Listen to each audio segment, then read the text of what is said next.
buku tuh kadang-kadang ada 2. Ada buku yang buat gurunya, tutornya, mamanya, pelajarin dulu nih kita nih. Abis gitu baru diajarin ke anaknya. Van, gimana sih berubah perannya? Kan dia biasa sehari-hari manggilnya mama. Kalau lagi di sekolah panggilnya siapa? Panggil aku madam. Madam. Serius? Pokoknya gak apa-apa panggil aku apa aja, tapi bukan sis ya. Oh enggak, bercanda.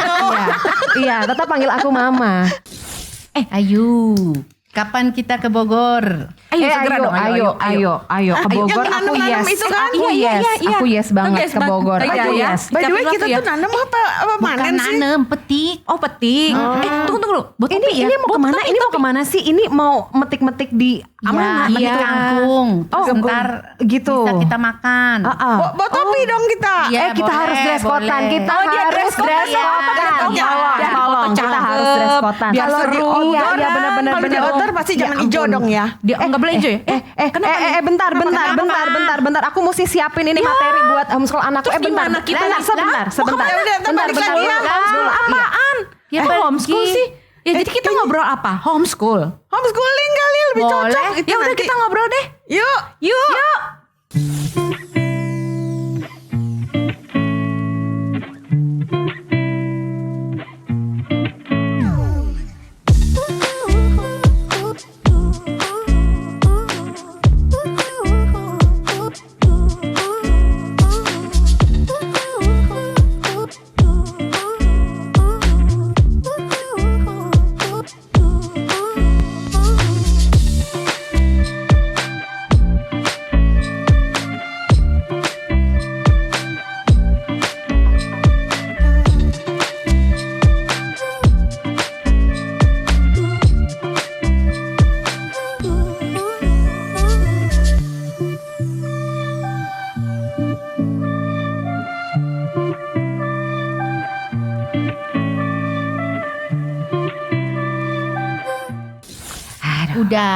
Udah. Aduh, lega banget. Ngapain? Jadi tadi tuh aku tuh bikin materi. Jadi hari ini anakku tuh belajar apa aja tuh aku tuh mesti satu kasih tahu. Rempong, maksudnya rempong. Sekolah dong, dikirim ke sekolah. Tapi aku tuh ingin menjadi yang terbaik buat anakku gitu loh. Enggak sih. Jadi aku maksudnya menyiapkan kurikulumnya, materi belajarnya kayak apa aja. Iya, aku sendiri yang ngajar. Gimana? Aku ada potongan jadi guru baik enggak?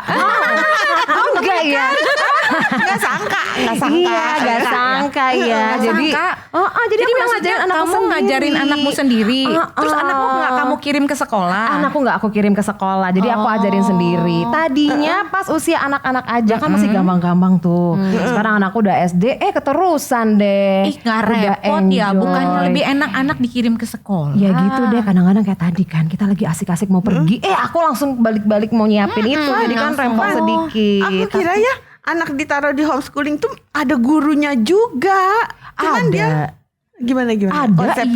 Ada yang memang ditaruh di homeschool itu pakai tutor. Nah, tapi kalau aku enggak, aku single homeschooling, jadi tetap sama mamanya aja atau sama papanya aja. Tapi memang sekarang kan udah banyak banget kakak-kakak. Pertimbangan kamu apa sih kok nggak mau kirim anak ke sekolah malah diajarin sendiri? Bukannya kalau sekolah ada temennya dia lebih seru? Iya, harusnya ya lebih seru. Betul, ada plus minusnya memang. Tapi kalau misalkan sekarang ini dunia pendidikan tuh udah berkembang banget. Jadi kayak tanda kutipnya tuh les-lesan tuh udah banyak banget. Yang semi sekolah gitu. Jadi ada yang homeschool tuh yang kayak seminggu masuk tuh 2-3 kali dalam seminggu. Itu juga bisa. Jadi gak tiap hari. Dia tetap ketemu teman-temannya.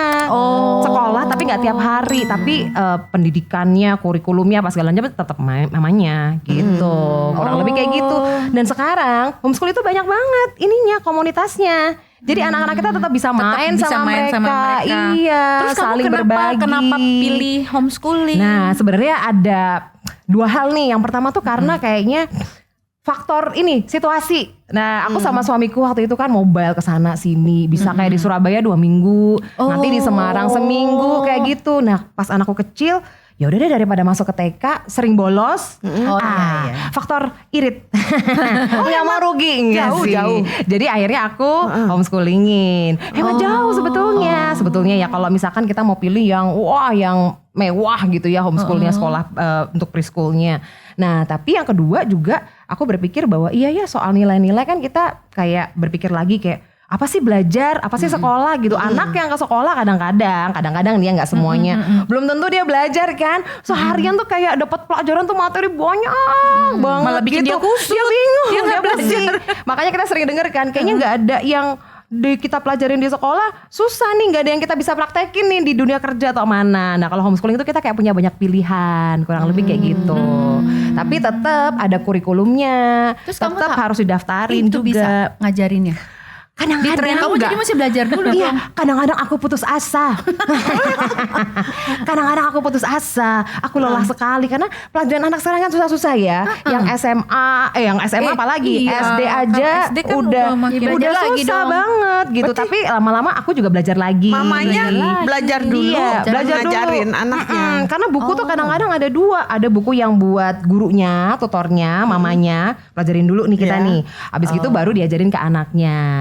Gimana sih Iya. berubah perannya? Kan dia biasa sehari-hari manggilnya mama. Kalau lagi di sekolah Iya. manggilnya siapa? Oh, panggil aku madam. Madam. Serius? Pokoknya nggak apa-apa panggil aku apa aja, tapi bukan sis ya. Oh enggak, bercanda. Iya, iya, tetap panggil aku mama. Iya betul. tetap sis. Mama, iya, Oh, iya, tetap. karena nggak mungkin panggil aku miss. Iya, iya betul. Aku tetap mama-mama yang marahin dia, tetap mama-mama yang ngajarin dia juga. Dia bisa bedain nggak ini mama lagi mama apa ini mama lagi teacher gitu. Iya. Dia bisa bedain nggak? Pada akhirnya tuh kayak perannya udah mix jadi Menyatu ya? satu. Iya. Mamaku adalah guruku. Betul. Karena dari kecil ya. Iya, dan bagian dari kehidupan kita itu sebenarnya bagian dari pelajaran homeschool juga kalau menurut aku sih. Gimana mamanya ngambil keputusan, gimana mamanya menentukan hari ini mau masak apa. Itu kan decision making kan. Proses belajarnya itu proses sebenarnya belajarnya jadi kayak sehari-hari. belajar kehidupan. Nggak Iya, harus nih. sebetulnya. Nah, enaknya homeschool tuh kayak gini nih kakak-kakak. Jadi pelajaran matematika nih, ya kan? Kalau pelajaran matematika kan kayaknya rumit, matematika mah rumus-rumus semua. Nah, kalau homeschool itu kita tuh bisa mix and match yang seru banget. Contohnya, Adriel boleh dong, anakku namanya Adriel nih ya, usianya sekarang 8 tahun, tapi dari umur 5, umur 6 gitu, aku selalu melibatkan Adriel tuh dalam kegiatan apapun yang ada di rumah. Adriel sini dong. Kamu boleh nggak ambil telurnya 7 misalkan.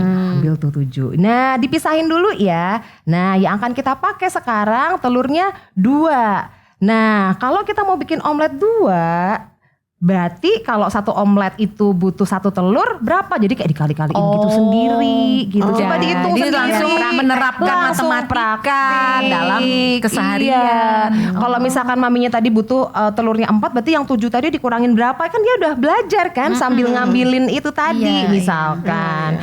Terus habis gitu udah jadi omeletnya, dia boleh dong dipotong setengah. Nah setengah berarti dia belajar fraction atau pembagian. Pembagian. Per berapa kayak gitu. Oh ini coba dibagi half. Oh segini, kurang lebih kayak gitu. Iya. Tapi itu memang yang apa sih namanya praktik ya. Praktik, Coba kita waktu iya. sekolah 38 Ngebayangin 1/105 Nggak kebayang ya. 1/2 tambah 1/4. Kalau ini kan Iya, dikali gampang. sekian. Iya. Itu kan lebih praktik. Betul. Iya. Nanti aku kasih tahu lagi. Misalkan teman kamu ada 2 orang mau datang ke rumah, butuh berapa lagi telurnya? Gitu kan dia ngitung iya, nanti. dia Iya kalau ngitung. 1 orang butuh segini, berarti ada 3 orang temanku datang harus berapa gitu. Jadi kita kayak ngajarin anak tuh sambil. Jadi ya mamanya iya, missnya juga iya. Jadi satu deh. Seru banget sebenarnya. Lengkap ya. Makanya Lengkap. worth it banget tuh ya jadi ibu rumah tangga yang ngajar anak. Mulai. Iya. Tapi aku suka bilang bercanda sama anakku kalau anakku nggak mau belajar nih ya kakak-kakak ya. Aku suka bilang gini, kamu ya, mama kamu ini ya gaji guru kamu itu segaji mama kamu waktu dulu kerja di bank. Suka bilang gitu kalau lagi nggak mau belajar. Tapi nggak boleh gitu ya, nggak boleh hitung-hitungan ya. Itu gitu, nggak boleh hitung-hitungan sama anak ya. Jadi ya udah, jadi kayak sehari-hari, jadi menyenangkan gitu loh. Jadi anak-anak tuh kayak berpikir bahwa learning is fun. Jadi cepet banget dia belajar, cepet banget dia menyukai matematika dan Nah ya ilmu aku yang mau tanya lain. nih Fania, gimana cara menerapkan kan ketika sekolah itu biasa kita ada jam sekolah nih, misalnya jam 7 masuk sekolah. Ya. Nah kalau homeschooling, sekolah di rumah, itu apakah diterapkan yang sama? Terus gimana caranya mengajarkan dia walaupun di rumah ini disiplin, ini Iya, waktunya iya, kamu sekolah misalkan gitu. Oh ini menarik banget nih. Jadi aku tuh baru belajar. untuk usia anak yang mereka tuh bisa duduk dan fokus untuk mengikuti kegiatan akademik gitu ya, itu baru usia 7 tahun. Oh. Jadi kalau anak-anak umur 4 tahun anakku nggak bisa diem di sekolah, biarin ibu gitu. Biarin aja, biarin. Bukan dosa ya, bukan dosa. Umur 4 tahun dia mau berdosa. coba, mau pegang, mau apa, mau explore, mau lari-lari gitu ya, mau lompat-lompat. Kalau lompat kayak gini nih, aku jatuh nggak ya? Itu kemampuannya dia biar dieksplor kayak gitu aja, pegang apa aja, biarin gitu ya. Sambil tentu saja diawasi dan sambil diobservasi, itu akan lebih baik. Nah begitu umur 7, usia 7 jadi usia sekolah dasar ya. Anak itu bisa kita dudukin untuk mengikuti kegiatan akademisi. Tapi ini baru dipelajarin ya. Attention span-nya, jadi untuk fokusnya dia itu kadang-kadang cuman 20% aja. 20 menit deh pokoknya. 20 menit. Iya, dari semua yang dia pelajari hari itu. Nah, alangkah lebih baik tekniknya adalah belajarnya cepat gitu. Jadi 20 menit ini subjeknya diganti lagi. Karena yang penting kan anak fokus ya, daripada kayak 1 jam, 2 jam belajar dia matematika tapi udah capek gitu. Dan karena ini homeschool lebih cepet ya, lebih fleksibel ya. Oh kalau diganti sama ini, oke ganti dulu baca buku deh. Matematikanya udah, oke sekarang kita coret-coret gambar dulu deh. Kita bikin sketch dulu, oke ganti ini gitu. Jadi lebih ke belajar terus yang sifatnya dia ke jam belajar sama nggak ya? Selalu sama nggak? Dan selalu sama. Jadi memang disarankan untuk anak-anak homeschool dikasih waktu yang misalkan nanti ya jam 8 pagi sampai jam 12 siang itu babak jamnya pertama belajar. Gitu ya. Setelah makan siang nanti kamu boleh kayak lakukan hal yang non akademis, main piano lah, main basket, gitu-gitu segala macam. Tapi memang disarankan untuk tetap tergabung dalam komunitas-komunitas gitu loh. Jadi tetap anak kita tuh ikut main basket, tetap basket sama tetap main sama temennya, main piano, bersosialisasinya harus itu dia. Kadang-kadang kita lupa di situ. Mata pelajarannya itu sama nggak kayak di sekolah biasa? Ada IPS, IPA gitu-gitu. Atau apa ya bilangnya science ya, science IPA ya ada sejarah ada sejarah ada karena gini, karena untuk anak-anak homeschool ini juga buat mama-mama semua ya, itu memang harus didaftarkan ke lembaga namanya PKBM. Iya, PKBM. Ya ada PKBM ya. Jadi kayak informal school gitu ya, untuk memastikan anak kita ini nggak putus sekolah. Jangan-jangan ada akte lahirnya tapi loh kok ijazahnya nggak ada gimana? Gitu. Jadi untuk legalitasnya nanti kelas 6 dia ikut ujian nggak? Ikut ujian. Kalau dulu udah kejar paket, tapi sekarang kan UAS, UN atau apa ditiadakan. Tapi ada model seperti tetap itu yang bentuknya agak sedikit berbeda. Jadi dapat ijazah tetap dapat rapot. Kalau terdaftar di PKBM itu. Jadi tugasnya Fania nih sebagai homeschool mom mendaftarkan anaknya ke sekolah PKBM terdekat yang non formal school. Jadi dia anggapnya sekolah tapi non formal anakku gitu. Jadi setelah mendaftarkan itu dapat tuh nanti kartu pelajarnya, dapat akses juga tercatat di kementerian juga, Kemendikbud tercatat di situ. Nanti ada rapotnya juga harus diupload di situ sama lembaganya. Nah tugas Fania adalah setiap 1 semester kita kayak bikin rekam belajarnya anak kita atau namanya portfolio gitu ya. Belajar apa aja sih? Oh belajar coding ini loh. Aku videoin, fotoin apa segala macam. Harus di-record ya. Record dan nanti dikirim ke mereka. Mereka akan periksa itu dan kalau di tempat PKBM-nya Fania itu ada dilakukan wawancara sama anaknya. Ini bener gak sih anaknya bener-bener belajar? Iya, jangan sampai direkayasa ya. Nanti mamanya kasih bagus semua. Kasih bagus semua ya kan. Nah, dari mamanya sama anak itu bukan KKN lagi ya, mamanya gurunya. Benar. Pokoknya 9 semua. Oh, dites sama sekolahnya ya. Dites sama sekolahnya. Ada wawancara lah, ada wawancara. Kan sekarang kalau rapot-rapot sekarang kan bentuknya narasi gitu ya. Butuh bentuknya validasi bukan kayak angka-angka yang gimana, tapi tetap angka-angka tetap butuh. Cuman kan lebih kayak narasi anak ini sudah bisa ini apa segala macam, kurang lebih kayak gitu. Kalau tes itu di rumah atau di sekolah yang terdaftar itu? Di sekolah yang terdaftar. Iya, tapi kalau ujian resmi yang diakui negara ya itu yang setara kejar paket. Nah, kalau zaman dulu namanya kejar paket. Gitu. Kalau nanti sama kayak sekarang nanti masih waktu kelas 6, waktu SMP. Sekarang sih kayaknya sudah ditiadakan ya. Kalau misalkan UAS apa segala macam. Tapi mungkin untuk yang lain. Setara kejar paket tuh pasti bentuk lain ada. Kurang lebih seperti itu. Sejauh yang Fania ikutin ya. Tapi kan nanti berkembangnya juga luar biasa. Dan homeschool tuh kalau dulu kayaknya orang tuh agak kayak, hah homeschool? Gak takut anaknya nanti gak bisa apa-apa gitu ya. Tapi kalau sekarang kayaknya sudah familiar ya. Jadi kalau kemana-mana homeschool apa segala macam. Cuman ya anakku harus siap-siap ini juga. Solusi buat anak-anak yang dari kecil udah ngartis biasanya. Udah ngerti sih ya betul. Iya. Waktu sibuk buat syuting pasti homeschool gitu.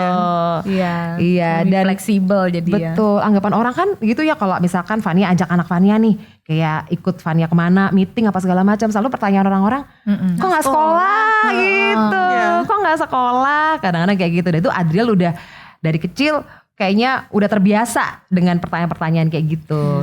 Tahu bahwa dia berbeda sama teman-temannya yang lain dan dia bisa menjelaskan, aku kan lihat ya anakku gimana nggak ya, sedih nggak ya kalau ada orang yang melihat dia berbeda, ternyata dia nyaman-nyaman aja. Dan itu aku tanyain sampai sekarang, are you happy with this gitu. Kalau enggak ya nanti kita coba. Dia kan cuma salah satu metode dan salah satu bentuk aja ya Kak gitu. Karena sebenarnya pembelajaran itu kan pembelajaran seumur hidup, Betul, lifetime iya. learning, dan belajar itu kan caranya banyak ya, macam-macam ya, nggak harus yang duduk baca buku belajar gitu kan. Dalam keseharian mungkin ikut mamanya meeting dia belajar strategi caranya meeting. Betul. Kalau ngomong gantian gitu. Betul loh. Ada di salah satu CEO startup gitu ya pernah menulis bahwa dia tuh di sekolah dianggap aneh sama gurunya, banyak nanya, terlalu kritis dan selalu punya pemikiran yang berbeda aja gitu. Terus kemudian salah satu yang membuat dia jadi orang yang sukses sampai sekarang adalah katanya dia selalu ikut meeting papanya. Jadi gimana cara negosiasi sama orang, gimana caranya, kalau sama orang ini harus begini, sama ini harus begitu. Itu dia belajar dari ikut meeting papanya katanya. Selama di sekolah menurut dia kurang bisa mendapatkan pengalaman-pengalaman tersebut dan pengetahuan-pengetahuan tersebut sama papanya. Jadi aku jadi inget ya ada pepatah bilang pengalaman adalah guru terbaik. Ternyata salah loh. Ternyata mama adalah guru terbaik. Gini dong, Fan. Gini dong. Antingnya. Oke. Seru ya, Fan ya. Iya betul ya. Iya loh, aku jadi berasa diva loh pakai begini. Aduh, Adriel lihat mama kamu. Seru banget. Jadi sahabat perempuan, ternyata ya ada satu cara bagaimana anak-anak kita bisa belajar yang namanya homeschooling. Ya jadi lembaga sekolah itu bukan bentuknya itu harus di wadah sekolah gitu ya. Tetapi belajar itu bisa mamahnya yang mengajar atau bisa dengan metode yang namanya homeschooling. Nah mungkin ini bisa menjadi satu pilihan buat mama-mama yang memang suka terlibat langsung ya, mengajarkan langsung ke anak-anaknya, dan mama-mama yang memang punya aktivitas yang tanda kutip khusus ya. Iya betul. Ya kan, harus rajin. Yang mobile gitu kan, yang punya aktivitas yang sedikit berbeda dengan orang-orang pada umumnya. Nah, homeschooling ini menjadi satu pilihan yang nggak kalah keren ya, nggak kalah seru, nggak kalah kualitasnya juga terjamin kok. Karena tetap ada pengawasan dari Kemendikbud. Jadi ya mungkin sahabat perempuan mungkin ada yang mau ditanyakan atau yang mau berbagi pengalaman, silakan ketik di kolom komentar. Dan terus dukung kami dengan cara like and subscribe di channel Cerita Perempuan. Dari perempuan, oleh perempuan, untuk perempuan hebat, kita semua.